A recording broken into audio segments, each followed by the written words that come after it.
ہماری معززہ اور محترمانِ اور بہنیں، السلام علیکم ورحمۃ اللہ وبرکاتہ۔ دیکھیے ہمارا آج کا یہ پروگرام اختتام تک پہنچ چکا ہے لگ بھگ۔ بس چند منٹوں میں میں اپنی بات مکمل کر کے انشاءاللہ دعا کراؤں گا۔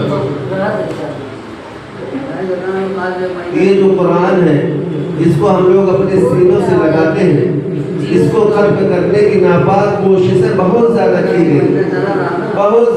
گئی کہ کسی نہ کسی طریقے سے قرآن کو ختم کر دیا جائے، کسی نہ کسی طریقے سے قرآن کو نیست و نابود کر دیا جائے۔ لیکن اللہ رب العزت نے قرآن کریم کی حفاظت کی ذمہ داری خود لے لی ہے۔ اِنَّا نَحْنُ نَزَّلْنَا الذِّكْرَ وَإِنَّا لَهُ لَحَافِظُونَ۔ اللہ رب العزت ارشاد فرماتا ہے کہ ہم نے قرآن کو نازل کیا اور ہم خود ہی قرآن کی حفاظت کریں گے۔ اسی قرآن کو مٹانے کے لیے دیکھیں ہم لوگ جس ملک میں رہتے ہیں، جس ملک ہندوستان میں رہتے ہیں، اس ملک کو آزاد کرانے کے لیے علماء کرام نے بہت بڑی بڑی قربانیاں پیش کی۔ چنانچہ سن 1857 میں جب 2 محاذ بنائے گئے، ایک محاذ امبالہ پر جس کی قیادت مولانا جعفر خان نصری رحمۃ اللہ علیہ کے پاس تھی، اور دوسرا محاذ جو ہے شاملی کے میدان پر بنایا گیا، جس کی قیادت حاجی امداد اللہ مہاجر مکی رحمۃ اللہ علیہ کر رہے تھے۔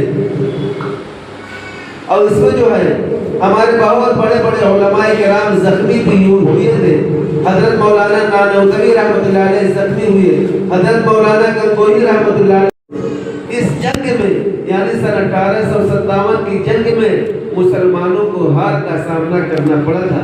اس کی وجہ یہی تھی اپنوں کی غداری کی وجہ سے مسلمان اس جنگ کو ہار گئے۔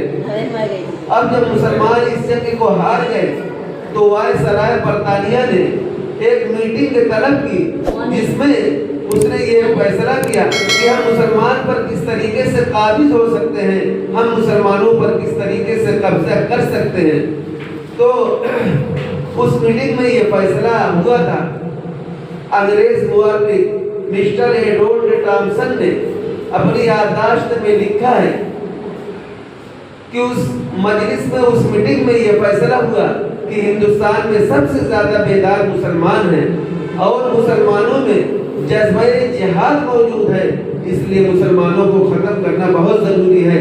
جب تک ہم مسلمانوں کو ختم نہیں کریں گے ہم ان کے اوپر قابو نہیں پا سکتے، ہم جو ہے ان سے ہندوستان کو آزاد نہیں کرا سکتے۔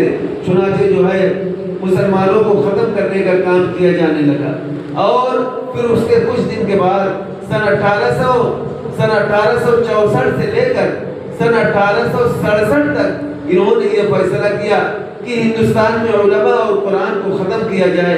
چنانچہ ان بدبخت انگریزوں نے بہت سارے علماء کرام کو ختم کر دیا، اور تقریباً 3 لاکھ قرآن کریم کے نسخے ان لوگوں نے